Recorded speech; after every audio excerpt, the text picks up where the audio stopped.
I thought I'd do a review of the Ashanks 100 centimeter motorized slider. This is the 2-axis parallax version. So it does not come in this case. This is something I bought extra on the side because the bag that came with it is pretty flimsy and cheap and everything barely fits in there. Worst of all, you have to take it all apart to get it in there. And so this thing right here fits in this case rather nicely. I'll go ahead and set this to the side and pull the actual slider out.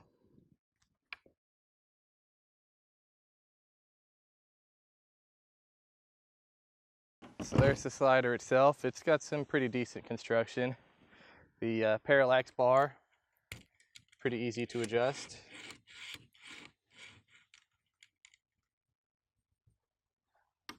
And then the adjustable feet pop out.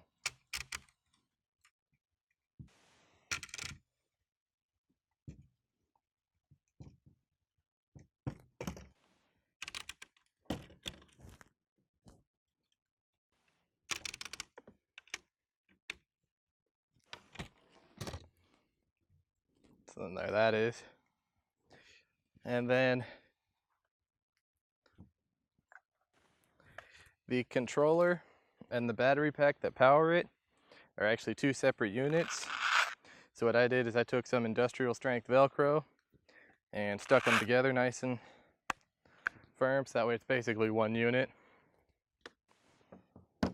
It also includes the charger for the battery, is also the power cable to run it without a battery if you want to just dry run.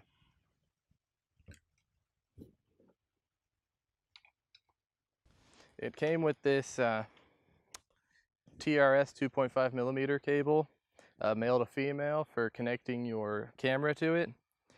Although the problem was it didn't come with any actual adapter, so then you've got to get the correct adapter for your camera in addition to this if you want to do shoot, move, shoot time lapses.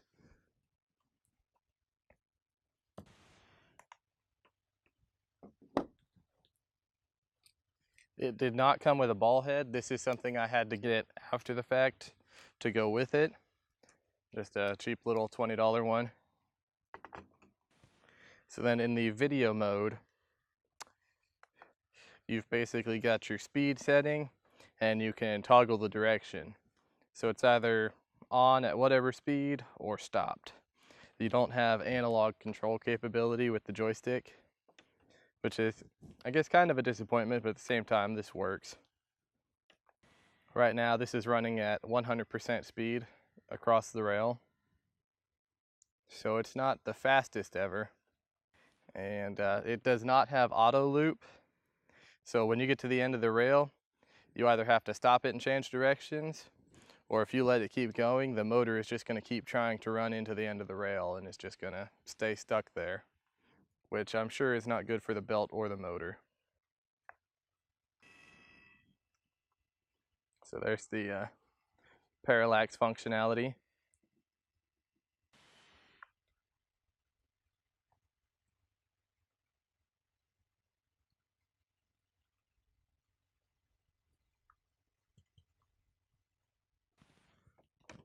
And so it came with the Allen wrenches and a couple of the end stops, which are also the same as the feet, the little bushings, and an extra Allen nut.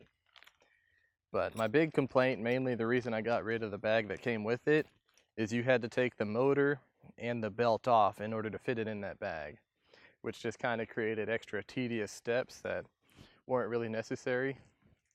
So I found this case that was big enough for me to leave it in the case with the motor and belt still attached. And that way everything was better protected and still put together. So it saved setup and takedown time. Now, as I said earlier, this does have shoot, move, shoot for time-lapse functionality. You can use the cable to connect it to your camera and have basically this unit will trigger your camera through the jack right there. So when you trigger the camera with this thing though, it does not have a functionality for bulb mode. meaning you have to set your camera shutter manually and then synchronize the settings in this. Basically, your settings are pretty simple. You've got your step, or the distance that it will move between shots. You've got your delay, which is the time that it stops between shots. And then you have your shutter speed, which is basically how long it stays stopped in that spot. And then of course you've got your number of shots. So you can set it up to where, I think on the largest step you can do on this thing, it will take approximately 50 steps to get across. And then on the lowest setting you can do on this thing that'll actually work, because if you go too low the motor doesn't actually move. It'll take about 500 steps to get across. And then that brings me back to one of my major gripes in the video mode, is that while it has a 0 to 100% setting, anything you getting below 50% starts to be unreliable. It just sometimes will decide not to go. So let's see, I've got it at 20%. Let's see if it actually goes. So that time it went. But then let's see if I lower it down to, let's just say 7%, and it's not going. So I'll raise it up to 15%. It's not moving. So you can get it to work by increasing the percentage to one that will move and then lowering it while it's moving. So it's just when it's going from a dead cold stop that it has issues. And then basically that's all the settings there are on this thing. It's relatively simple.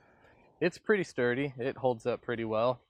It can hold my 7D Mark II with battery grip and my wireless receivers, as well as my Sigma 18 to 35 or 50 to 100, which is quite a hefty rig. That's upwards of like 4 or 5 pounds. So it can handle that pretty well. So I thought I'd give it a test of the vertical capabilities. Right now this is holding the Canon T5 with a battery grip and the Rockinon 10mm. So it's a relatively heavy setup, probably about 2 or 3 pounds. So first let's go ahead and go down. This should be pretty easy, shouldn't struggle much with that.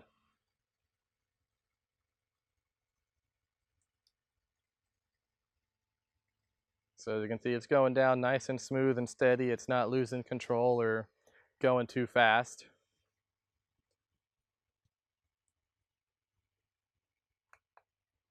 And then let's try the up, which is the real question of whether it'll work or not. Right now this is at 100% speed. As you can see, it's struggling a bit. It's definitely slower, but it's working. It's good enough at least. So I think this would definitely be really useful for time-lapse mode. Get some of those vertical panning shots.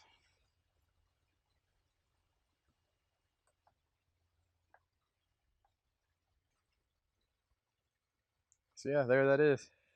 That's definitely hefty enough to carry a lighter rig. Definitely not going to carry a super big, heavy rig, but it'll work for small stuff. Alright, so this is an audio test of the Ashanks motorized 2-axis slider. So one of your big questions when you are using a slider for video is you want to make sure the motor is quiet enough that it's not going to completely ruin your audio. So I'm doing a test right now. I'm in this tiny little room here, which is basically your worst case scenario. And I'm using the Ceramonic wireless lavalier system. So that way hopefully this can give you a good idea of what the audio levels sound like. So to start off, I'm just going to go straight to 100%. And this is moving at full speed. I'll be quiet for a minute so you can hear it.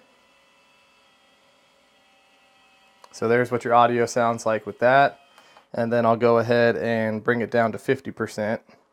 And then this is what your audio is going to sound like at 50%. It's a lot quieter. Alright, so this is the same test again, except this time I've got a shotgun mic on a boom pole, maybe about 20 centimeters, give or take a foot from my mouth.